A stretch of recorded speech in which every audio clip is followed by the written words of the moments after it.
بسم اللہ الرحمن الرحیم. بسم اللہ الرحمن الرحیم.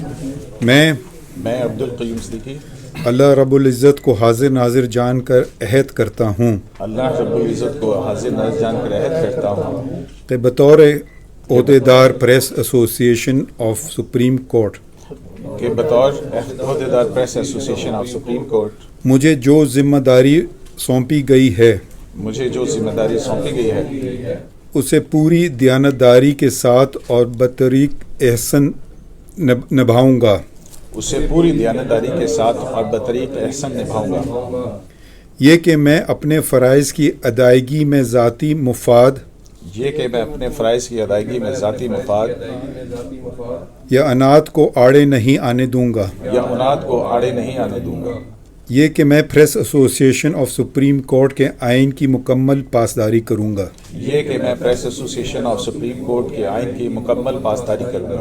اللہ تعالیٰ میرا حامی و ناصر ہو. آمین.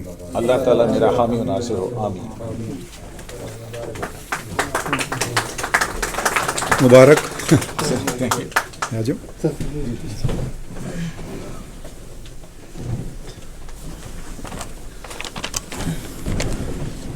میں اب صدر press association of supreme court Abdul Qayyum Siddiqui صاحب سے ریکویسٹ کروں گا کہ وہ جسٹس قاضی فائزہ صاحب کو شیلڈ پیش کریں اور گلدستہ بھی پیش کریں.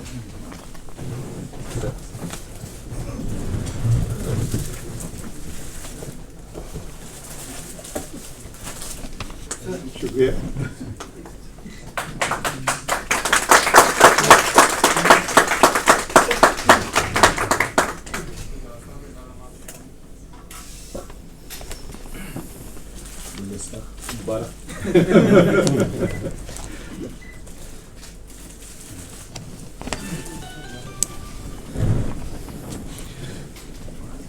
اب میں گزارش کروں گا صدر پریس ایسوسی ایشن of supreme court Abdul Qayyum Siddiqui صاحب سے کہ وہ اسٹیج پہ آئیں اور اپنے خیالات کا اظہار کریں.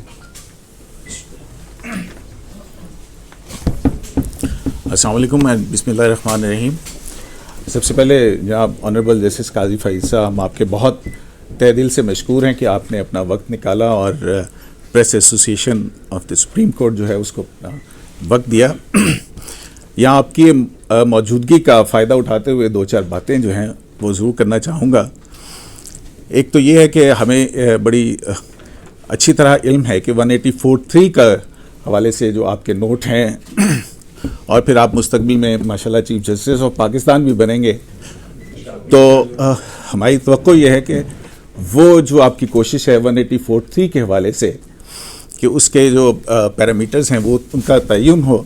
اور دوسرا یہ کہ ہم نے یہ دیکھا ہے کہ ماضی میں ریسنٹ پاسٹ کی بات ہے کہ 184(3) جو ہے وہ سیاستدانوں اور سیاسی حکومتوں کو گرانے کا جو ہے وہ سلسلہ اس نے شروع کر رکھا ہے. اور اسی طرح سے ہم یہ دیکھتے ہیں کہ آج کل میڈیا کے اوپر بھی جو ہے وہ بہت زیادہ دباؤ ہے، اور آپ سے زیادہ کون جانتا ہے، آپ کے فیصلے اس بات کے گواہ ہیں کہ جمہوریت کے اندر آزاد میڈیا اور آزاد عدلیہ، کیونکہ آج ہمیں عدلیہ بھی جو ہے وہ دباؤ کے اندر نظر آتی ہے. تو آپ جیسے آزاد منچ، راست گو اور دلیر جج جو ہیں وہ ظاہر ہے کہ اس عدلیہ کے ماتھے کا جھومر ہیں. میری یہ ان گزارشات کے ساتھ میں چاہوں گا کہ آپ بھی جو ہے اس تقریب سے خطاب کریں. بہت شکریہ آپ کا.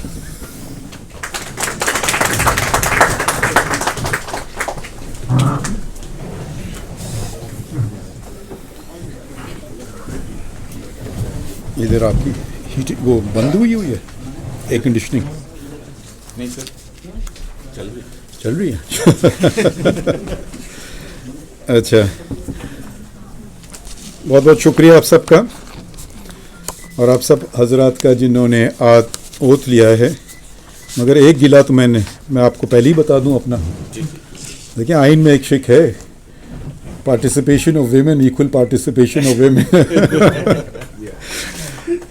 تو وہ امید ہے کہ اگلی دفعہ it will the other gender will be well represented. مجھے بتایا گیا تھا کہ جب آپ کسی تقریب میں جائیں اور آپ سے بہتر وہاں اردو بولنے والے ہوں تو اردو میں کبھی بات نہ کیجیے گا.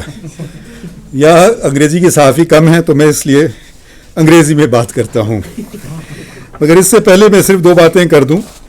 ایک تو میں آپ کے نئے صدر عبدالقیوم صدیقی کی بات ہی کروں گا. انہوں نے فرمایا کہ journalism is not a profession but a passion. ٹھیک ہے. اور ایک پروگرام انہی کا تھا ان کے متعلق. انہوں نے ایک سٹوری اپنی بتائی کہ کیسے انہوں نے آغاز کیا, اور ایک کوئی ادارہ تھا نگہبان, اور وہاں ایک بچے سوئسائڈ لڑکے نے کیا تھا 10 سال کے, مگر انہوں نے جب تحقیق کی تو معلوم ہے سوئسائڈ نہیں تھا بلکہ قتل تھا. تو جرنلزم کبھی کبھی صرف بہت سارے اور بھی کام کرتی ہے. Aid to justice. اب اس کیس میں انہوں نے پولیس پروسیکیوشن اور ایک حد تک آپ کہہ سکتے ہیں جج کا بھی کردار ادا کیا, کیونکہ وہ بیچارہ یہی لوگ سمجھتے کہ اس نے خودکشی کی ہے. تو اس سے 2 نقصان ہوتے. ایک تو سچ سامنے نہیں آتا اور اس کا نام بدنام رہتا, اور اس کے خاندان کا نام بدنام رہتا کہ خودکشی کی ہے, جو کہ جس پہ ممنوعت ہے. اور دوسری بات, پتہ نہیں میرا شاید تعلق جرنلزم سے زیادہ ہے یا آپ کا. میں نے یہ ایک کتاب لکھی تھی, یہ 1997 میں. یہ سارے اس کا عنوان ہے mass media laws and regulations in Pakistan. یہ Asian media information and communication centre of Singapore یہ انہوں نے پبلش کی تھی. انہوں نے تمام ساک ریجنز میں کتابیں شائع کی تھیں. تو جاوید جبار صاحب نے مجھے کانٹیکٹ کیا کہ جی وہ اس پہ کامنٹری لکھنا چاہتے ہوں, میں کلیکٹ کر لوں لاس. میں سمجھا 1-2 قوانین ہوں گے تو مشکل کام نہیں ہوگا, مگر بہت وقت لگا. اور تمام بنگلہ دیش, ہندوستان, نیپال, سری لنکا, ان کی سب کتابیں میرے خیال میں اس کے 1/3 یا 1/4 ہوں گی. اور بلوچستان میں جو قانون جو تھے پریس کے متعلق وہ بہت سارے تھے. تو یہ 1997 کی بات ہے جب یہ پبلش ہوئی. مجھے بڑی خوشی ہوئی جب میں نے یہ اسی عنوان کی ایک اور کتاب دیکھی. میں نے اٹھائے اور دیکھا, میں نے کہا شاید کسی نے نیا کوئی اس میں باتیں کی ہیں. انہوں نے میری کتاب کی بالکل نقل کر دی تھی اور اکنالج بھی نہیں کیا. تو میں اس لیے لایا ہوں ثبوت کے طور پہ, میں نے ان کی نہیں نقل کی, انہوں نے میری نقل کی ہے. جی, فریڈم آف دا پریس. وہ علی اگر آپ, میں کچھ اتنے مجھے نہیں پتا تھا, مثلا چند ہی لوگ ہوں گے, تو یہ میں انگریزی میں خطاب کروں گا. اور اس میں نے کچھ باتیں لکھی ہیں کہ کیا ہے freedom of the press in Pakistan.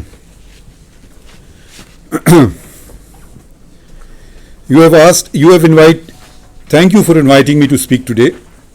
You have asked me to administer an oath to your President and the executive body as prescribed in the Constitution of the Islamic Republic of Pakistan.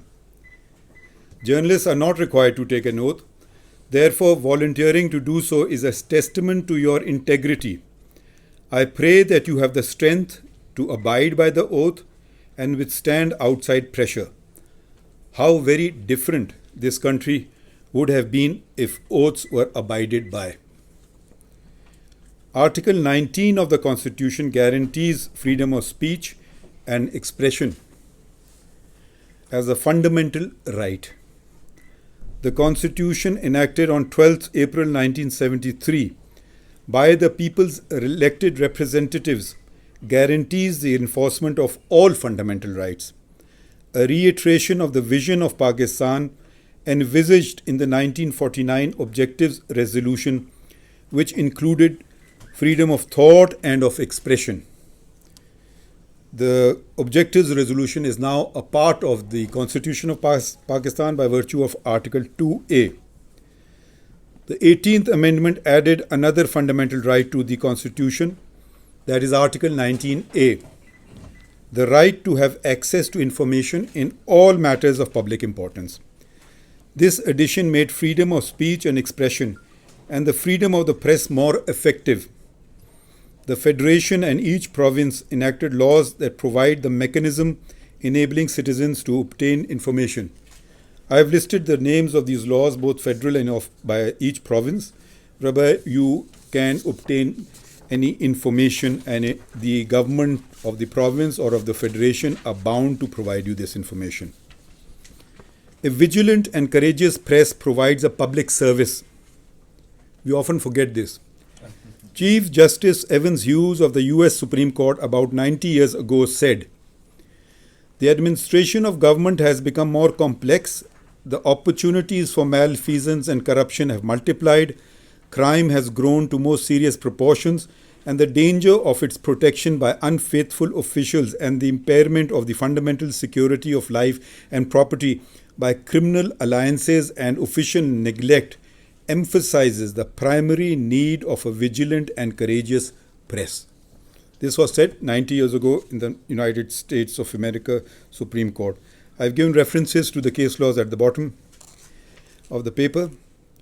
Informed citizens, including journalists, can better identify wrongdoing in governance and demand accountability. And if those exercising power know that they are subject to public scrutiny, they are less likely to abuse power. Without these mechanisms, corruption and misgovernance can run unquestioned and unchecked. In 1991, when I was still a lawyer, I wrote an article titled "Freedom for the Thought We Hate," in which I mentioned the recent PTV's Khabarnama, which broadcast the Minister for Interior's criticism of the leader of the opposition's speech, but whose speech was never broadcast. So you have to figure out from the criticism what the speech was. I wonder if this is still happening in Pakistan. The title of my article was an extract from the rebuke by the celebrated Justice Oliver Wendell Holmes of the US Supreme Court. Quote, "If there is any principle of the Constitution that more imperatively calls for attachment than any other, it is the principle of free thought. Not free thought for those who agree with us, but freedom for the thought we hate. Presenting only one side of a story, broadcasting selected messages, and controlling the media is not permissible." Mr. Fatehab Ali Khan, the president of the Mazdoor Kisan Party, filed a petition in the Sindh High Court against two public corporations seeking equal coverage of political parties. Chief Justice Ajmal Mia, who was then the Chief Justice of the Sindh High Court and later became the Chief Justice of Pakistan, wrote, "It is unfortunate to observe that the Broadcasting Corporation and Television Corporation have not been able to establish their credibility as independent organs. The respondent corporations, being public functionaries, are expected to act in a fair, just, and equitable manner and to treat all alike as enjoined by Article 4 of the Constitution. Another significant judgment on keeping public corporations free from government control and press was by a three-member bench of the Lahore High Court, and all these three judges of the Lahore High Court were subsequently elevated to the Supreme Court. The court held that Pakistan Television Corporation and Pakistan Broadcasting Corporation were public services and were required by their own charter to maintain a balance while bringing national activities to public awareness and to present views in relation thereto in an accurate and impartial and balanced manner. The court also drew a distinction between the Prime Minister addressing the nation in his capacity as Prime Minister and when he spoke as party's leader. If the Prime Minister spoke as a party leader, then the opposition was entitled to equal coverage, and if this was not done, it would be clearly discriminatory and not permissible. The principle that would equally apply to every minister and every other spokesperson. A free and robust press is the backbone of a democracy. It serves both as a conscience and as a mirror. Without a free press, democracy quickly descends into an empty word, with its principles reduced to hollow ideas.